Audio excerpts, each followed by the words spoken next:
नमस्कार, आप देख रहे हैं इंडिया न्यूज राजस्थान और मैं हूं आपके साथ आयुष सतरांश। चलिए अब शुरुआत करते हैं सुपरफास्ट खबरों की। राष्ट्रपति के अभिभाषण पर पीएम मोदी ने संसद में दिया जवाब। कहा, मैं राष्ट्रपति के अभिभाषण पर करता हूं धन्यवाद, लेकिन इस बार धन्यवाद के साथ उनका अभिनंदन भी करना चाहता हूं। इसके साथ उन्होंने कहा कि इस चर्चा में सबने हिस्सा लिया, सबने अपने अपने आंकड़े, तर्क दिए, अपनी रुचि, प्रवृत्ति और प्रकृति के अनुसार अपनी बातों को रखा। जब इन बातों को समझने का प्रयास करते हैं तो ध्यान में आता है कि किसकी कितनी क्षमता, योग्यता, समझ और किसका क्या इरादा है।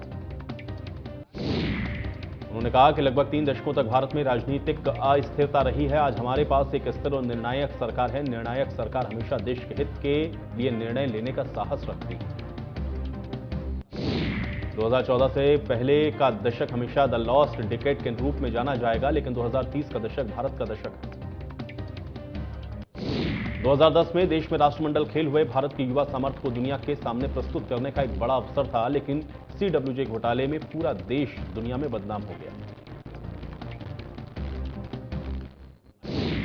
प्रधानमंत्री नरेंद्र मोदी के मुंबई दौरे को लेकर के अलर्ट जारी किया गया है। मारूल, अंधेरी, कुलाबा, सीएसटी में पीएम के दौरे वाली जगह पर ड्रोन और अन्य चीजों पर मुंबई पुलिस ने प्रतिबंध लगाया। प्रधानमंत्री नरेंद्र मोदी के 10 फरवरी को मुंबई जाने का कार्यक्रम है। पीएम छत्रपति शिवाजी टर्मिनल में वंदे भारत ट्रेन का उद्घाटन करेंगे। केंद्रीय सड़क परिवहन राजमार्ग मंत्री नितिन गडकरी का दावा है कि देश में जल्द ही ड्रोन से मिसाइल भी भेजी जा सकेंगी। दिल्ली के एक निजी होटल में स्काई यूटीएम को लॉन्च करते समय नितिन गडकरी ने कहा कि डिफेंस में मिसाइल को ले जाने वाले ड्रोन बनाए जा रहे हैं। रिजर्व बैंक ऑफ इंडिया ने एक बार फिर से आम आदमी को दिया झटका। आरबीआई ने रेपो रेट में 0.25% की बढ़ोतरी। इसके बाद सभी तरह के लोन महंगे होंगे। देश में महंगाई की दर का आंकड़ा कम होने के बाद भी रिजर्व बैंक ने लगातार छठी बार नीतिगत दरों में बढ़ोतरी का ऐलान किया है। इसके बाद रेपो रेट 6.25% से बढ़ाकर 6.50% कर दिया गया। राज्यपाल कलराज मिश्र नागौर के दौरे पर रहे। इस दौरान राज्यपाल कलराज मिश्र ने हेलीकॉप्टर से मुंडवा पहुंचे हैं। आपको बता दें कि राज्यपाल मिश्र ने वीर तेजा महिला शिक्षण एवं शोध संस्थान मुंडवा के वार्षिक उत्सव कार्यक्रम में शिरकत की। इस दौरान भामाशाह धर्म कुलहरिया, पूर्व केंद्रीय मंत्री सीआर चौधरी समेत कई जनप्रतिनिधि मौजूद रहे। इस अवसर पर पूर्व केंद्रीय मंत्री सीआर चौधरी ने कहा कि गरीब लड़कियों को शिक्षा के क्षेत्र में आगे बढ़ाने के लिए स्कूल खोला गया है। स्वास्थ्य मंत्री प्रसादीलाल मीणा ने लालसोट जिला अस्पताल में विभिन्न निर्माण कार्यों के लिए 915 लाख रुपए के बजट को जारी किया। बजट पास होने से जिला अस्पताल में चिकित्सकों, नर्सिंग स्टाफ समेत तमाम सुविधाओं का विस्तार किया जाएगा। मंत्री प्रसादीलाल मीणा ने कहा कि अस्पताल का निर्माण कार्य तेज गति के साथ किया जा रहा है। इसके बनने के बाद जिले के लोगों को काफी फायदा होगा और उन्हें इलाज के लिए दूर नहीं जाना पड़ेगा। उन्होंने कहा कि किसी एक व्यक्ति के पार्टी में आने जाने से कोई फर्क नहीं पड़ता। मंत्री मीणा ने कहा कि प्रदेश में चुनावी बिगुल बज चुका है। प्रदेश में दोनों ही पार्टियां अपने अपने क्षेत्र में चुनावी रणनीति बना रही है। प्रेस कॉन्फ्रेंस के दौरान पत्रकारों का सवाल का जवाब देते हुए प्रसादीलाल मीणा ने कहा कि 1998 में भी 156 सीटें आई थी। उस समय सचिन पायलट का नाम नहीं था। इसके साथ ही उन्होंने कहा कि पार्टी को सभी पदाधिकारियों को हाईकमान का निर्णय मान्य होता है। हाईकमान के आगे किसी की नहीं चलती और पार्टी का अनुशासन इस पर कायम रहता है।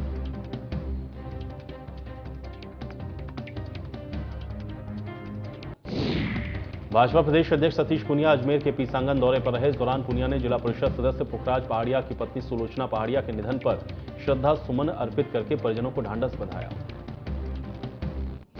इसके बाद बीजेपी प्रदेश अध्यक्ष नीबा हेड़ा के लिए रवाना हो गए, जहां पर भाजपा कार्यकर्ताओं ने पूनिया से अस्पताल में महिला चिकित्सक को लगाने की मांग की। इस मांग को लेकर पंचायत समिति सदस्य संघ के ब्लॉक अध्यक्ष गोविंद सिंह राठौड़ ने 8 सूत्रीय ज्ञापन भी सौंपा। इस दौरान विधायक सुरेश सिंह रावत समेत कई बीजेपी कार्यकर्ता और पदाधिकारी मौजूद रहे।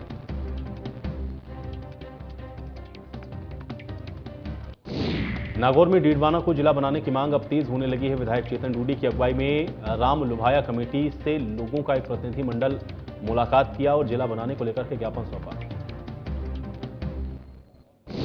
बता दें कि वर्तमान में जिला बनाने के दौर में सबसे योग्य डीडवाना को माना जा रहा है।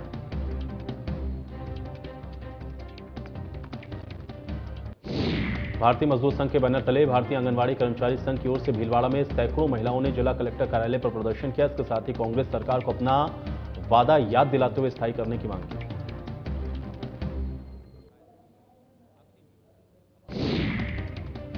नागौर के डेगाना में डिस्कॉम विभाग का रिकवरी अभियान जारी है। डेगाना डिस्कॉम विभाग के द्वारा रिकवरी अभियान के तहत बिजली बिलों की रिकवरी को लेकर के प्रयास किए जा रहे हैं।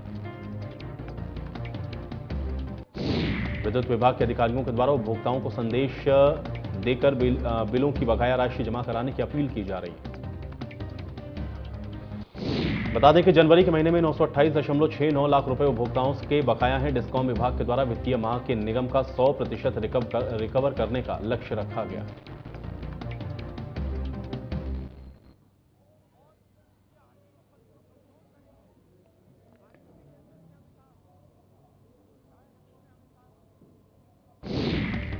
जयपुर के आमेर नाहरगढ़ बायोलॉजिकल पार्क से आई अच्छी खबर। नाहरगढ़ बायोलॉजिकल पार्क में एशियाटिक शेर जीएस के साथ शेरनी तारा का जोड़ा बनने जा रहा है। जोधपुर से 10 घंटे का सफर तय करके शेर जीएस जयपुर पहुंच चुका है। वरिष्ठ वन्य जीव पशु चिकित्सक डॉक्टर अरविंद माथुर के नेतृत्व में 9 वर्ष के शेर जीएस को जोधपुर के माचिया बायोलॉजिकल पार्क से जयपुर नाहरगढ़ बायोलॉजिकल पार्क में लाया गया। पशु चिकित्सक डॉक्टर अरविंद माथुर के मुताबिक अगले कुछ दिनों तक शेर जीएस को क्वारंटीन रखा जाएगा। फरवरी के अंत तक शेर को तारा के साथ छोड़ा जाएगा। लायन सफारी की शान माने जाने वाले शेरनी तारा को नया पार्टनर मिल जाएगा। झालावाड़ और झालरापाटन नगरीय निकायों ने कई अवैध निर्माणों को तोड़ने की कार्रवाई की है। कार्रवाई करीबन 3 घंटे से अधिक तक चली है। बता दें कि कलेक्टर नगर परिषद के अधिकारियों के साथ झालरापाटन रोड पर पहुंचे। यहां पर अवैध कॉलोनी और अवैध निर्माण को देखकर के उन्होंने नाराजगी जाहिर की।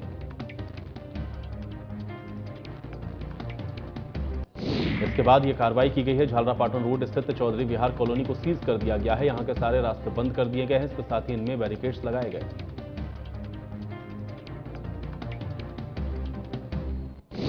भीलवाड़ा में निर्माणाधीन ग्राम पंचायत भवन, सामुदायिक भवन, राजीव गांधी सेवा केंद्र, नाला निर्माण, सड़क निर्माण कार्यों का निरीक्षण किया गया। मौके पर मौजूद आमजन की समस्याओं को भी सुना गया।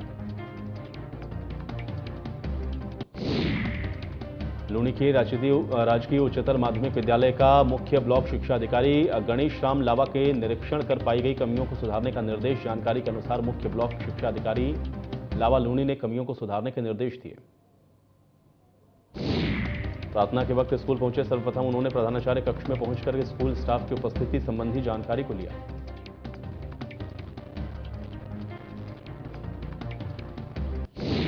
राजधानी जयपुर में वन कर्मियों की हड़ताल तीसरे दिन भी रही जारी। अपनी 15 सूत्रीय मांगों को लेकर के धरने पर बैठे हैं। वन कर्मी अब धीरे धीरे हड़ताल पर भी उतरने लगे हैं। वीरवार को सभी पार्क और पर्यटन स्थल को बंद करने की चेतावनी दी गई। नई लोगों का सबसे ज्यादा पसंदीदा जंगल सफारी नेशनल पार्क भी बंद रखा जाएगा। कर्मचारियों का कहना है कि सरकार ने अगर उनकी मांगों को जल्द नहीं सुना तो आंदोलन भी किया जाएगा। राइट टू हेल्थ बिल के विरोध में सीकर जिला मुख्यालय पर बुधवार को 8वें दिन इंडियन मेडिकल एसोसिएशन के बैनर तले चिकित्सकों का विरोध प्रदर्शन जारी। इस दौरान डॉक्टर ने एक्ट का विरोध करते हुए साइकिल रैली निकाली। यह साइकिल रैली जिला क्लब से रवाना हुई, जो कि पुलिस लाइन से स्टेशन रोड, तापड़िया, बागीची, कल्याण सर्कल होते हुए वापस जिला क्लब पहुंची। आईएमए के अध्यक्ष रामदेव चौधरी ने बताया कि सरकार के द्वारा लाया जा रहा स्वास्थ्य का अधिकार अधिनियम चिकित्सकों को किसी भी हालात में मंजूर नहीं है। राज्य सरकार आमजन के स्वास्थ्य संबंधी जिम्मेदारी से बचने के लिए उन्हें निजी चिकित्सकों पर थोपने का प्रयास कर रही है। उन्होंने कहा कि चिकित्सकों और मरीजों के बीच में जो विश्वास का रिश्ता है वो इस कानून के बाद तार-तार हो जाएगा। इस अधिनियम के माध्यम से चिकित्सकों को प्रताड़ित किया जाएगा, क्योंकि आगे जो नियम के लिए समिति बनाई जाएगी उसमें राजनीतिक लोग शामिल किए जाएंगे। उन्होंने कहा कि राइट टू हेल्थ बिल के विरोध में गुरुवार को चिकित्सकों की ओर से पैदल मार्च का आयोजन किया गया है। शुक्रवार को कैंडल मार्च निकाला जाएगा। सरकार अगर एक्ट को वापस नहीं लेगी तो पूरे प्रदेश में चिकित्सकों की ओर से हड़ताल का आह्वान किया जाएगा।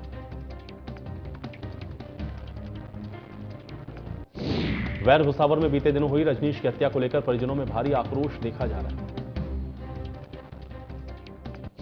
मुख्य आरोपी की गिरफ्तारी को लेकर परिजनों ने थाने के बाहर प्रदर्शन किया और निष्पक्ष जांच की मांग की। मृतक शिवम उर्फ रजनीश धाकड़ के परिजनों ने बताया कि भुसावर पुलिस ने मुख्य आरोपी को बचाने का प्रयास किया और निर्दोष लोगों को फंसाने में लगी। आपको बता दें कि कुछ लोगों ने रजनीश की गला रेत कर हत्या कर दी थी, जिसके बाद से ही स्थानीय लोगों में भारी आक्रोश देखा जा रहा है। सीकर में राजू ठेहट की हत्या करने के बाद हरडिया में फायरिंग की वारदात को अंजाम देने वाले 2 आरोपियों को पुलिस ने बुधवार को कड़ी सुरक्षा के बीच कोर्ट में पेश किया। अजमेर में कई दिनों से चोरों के हौसले बेहद बुलंद नजर आ रहे हैं। बीती देर रात अज्ञात चोरों ने यहां पर एक घर को निशाना बनाया। घर से सोने के जेवरात और सोने का हार, कानों के टॉप्स, कानों की बालियां, चांदी के सिक्के इत्यादि लेकर फरार हो गए। अजमेर के क्लॉक टावर थाना क्षेत्र में एक पीड़ित को मुसीबत से बचाने का झांसा देकर के जेवरात नगरी ठगने का मामला सामने आया। आरोपी तांत्रिक ने पहले पीड़ित का नाम लिखी पर्ची को गायब करके विश्वास जमाया और बाद में मौत का डर दिखाकर कबरी जादू के इलाज का झांसा देकर के वारदात को अंजाम दिया। पीड़ित ने ठगी करने वाले ठग के खिलाफ मामला दर्ज करवा दिया है। पुलिस ने इस पूरे मामले पर संज्ञान लेकर के जांच शुरू कर दी।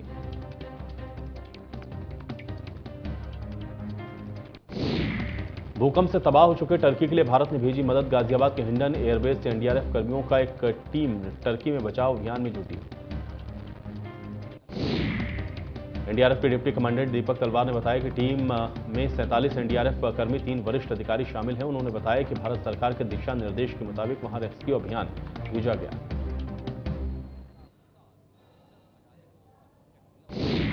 टर्की और सीरिया में भूकंप के बाद भारी तबाही, 8000 से ज्यादा लोगों की मौत, हजारों घायल, बचाव और राहत का काम जारी। टर्की सीरिया त्रासदी के बीच में टर्की के 10 राज्यों में 3 महीने के लिए लगाई गई इमरजेंसी। दोनों देशों में अब तक 6256 मौतें हुई हैं। हजारों लोग अभी भी लापता हैं। पाकिस्तान के पेशावर में कार से टक्कर के बाद एक बस गहरी खाई में गिर गई है। पुलिस ने बताया कि दुर्घटना में कम से कम 30 लोगों की मौत हो गई।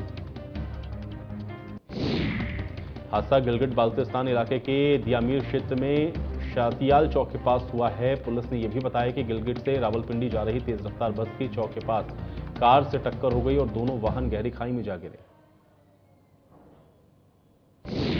कराची में सुपुर्द खाक हुए परवेज मुशर्रफ सैन्य प्रोटोकॉल के साथ दफनाया गया। पार्थिव शरीर मुशर्रफ के नमाज जनाजा से दूर रहे पीएम शहबाज शरीफ और आर्मी चीफ। पाकिस्तान के पीएम शहबाज के टर्की दौरे को लेकर के हो रही है आलोचना। लोगों ने कहा टर्की जाने का कोई तुक नहीं, टर्की के बजाय पीएम को सीरिया जाना चाहिए। 36 दिन के बाद देखें, नॉर्थ कोरिया के तानाशाह किम जोंग उंग सेना को जंग की तैयारी करने के दिए आदेश। पहली बार न्यूक्लियर मिसाइल ब्रांच का भी किया जिक्र।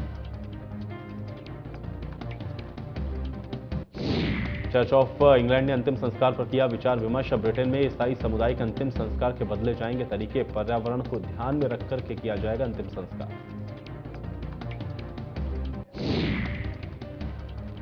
पाकिस्तान की नापाक हरकत एक बार फिर से आई सामने। श्री ननकाना साहिब में अल्पसंख्यक परिवार पर किया हमला, सिख व्यक्ति के साथ की गई मारपीट। वहीं सीरिया के बाद अब कांपी फिलिस्तीन की धरती। फिलिस्तीन में तेज भूकंप के झटके किए गए महसूस। रिक्टर स्केल पर भूकंप की तीव्रता 4.8 मापी गई। सीरिया से भूकंप के झटकों की दर्दनाक तस्वीर आई सामने। मलबे के नीचे बेटी को जन्म देकर मां ने तोड़ा दम और मरे बच्चे से लिपटकर रोता रहा पिता। अमेरिका में 16 साल के हत्यारे ने कबूला अपना गुनाह। 2 साल पहले सहपाठी को 114 बार चाकू से गोद कर उतारा था मौत के घाट। 16 साल के इस आरोपी को हो सकती उम्र कैद। एक दूजे के वे सेडो कियारा दोनों ने जैसलमेर के सूर्यगढ़ होटल में लिए 7 फेरे। इस शादी की तस्वीरों को क्यूट कपल ने किया शेयर। इसके साथ ही उन्होंने कैप्शन में लिखा कि अब हमारी परमानेंट बुकिंग हो गई। कंगना रनौत ने सिड कियारा पर कहा कि उन्होंने कभी अटेंशन या लाइमलाइट पाने के लिए कोई बॉलीवुड रिलेशनशिप गिमिक का सहारा नहीं लिया। उनका प्यार एकदम सच्चा है।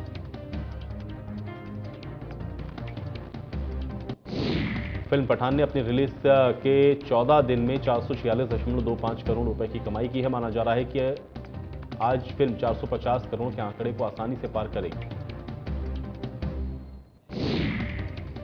बिग बॉस के लेटेस्ट एपिसोड में घर वालों का मनोरंजन करने के लिए कॉमेडियन और अभिनेता कृष्णा अभिषेक के घर में हुई एंट्री। शालीन से लेकर प्रियंका तक का उड़ाया मजाक। उन्होंने अपनी कॉमेडी से घर वालों को दिया ढाकों का जबरदस्त डोज।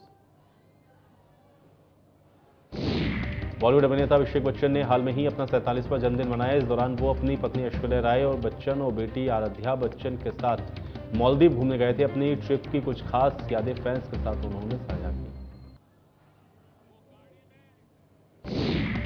बेटी की शादी के लिए स्मृति ईरानी ने बुक किया 500 साल पुराना शाही किला। केंद्रीय मंत्री स्मृति ईरानी की बेटी शैनल ईरानी जल्द ही शादी के बंधन में बंधने जा रही हैं। अब चीन में रिलीज होगी श्रीदेवी की इंग्लिश विंग्लिश। मशहूर फिल्म एक्ट्रेस श्रीदेवी की 5वीं पुण्यतिथि पर इंग्लिश विंग्लिश 24 फरवरी को चीन में रिलीज की जाएगी। राखी सावंत के पति आदिल को पुलिस ने किया गिरफ्तार। राखी ने पति पर धोखा देने के लगाए हैं आरोप। एक्ट्रेस ने बीती रात दर्ज कराई थी FIR. Film maker Karan Johar ने अपने बच्चे रूही और यश का मनाया बर्थडे। बच्चों के साथ खेले गेम्स और बच्चों का ख्याल रखने के लिए मां को कहा शुक्रिया। प्रभास की टीम ने सगाई की अफवाहों को किया खारिज। कहा प्रभास और कृति सिर्फ अच्छे दोस्त, उनकी सगाई करने की खबर नहीं है सच।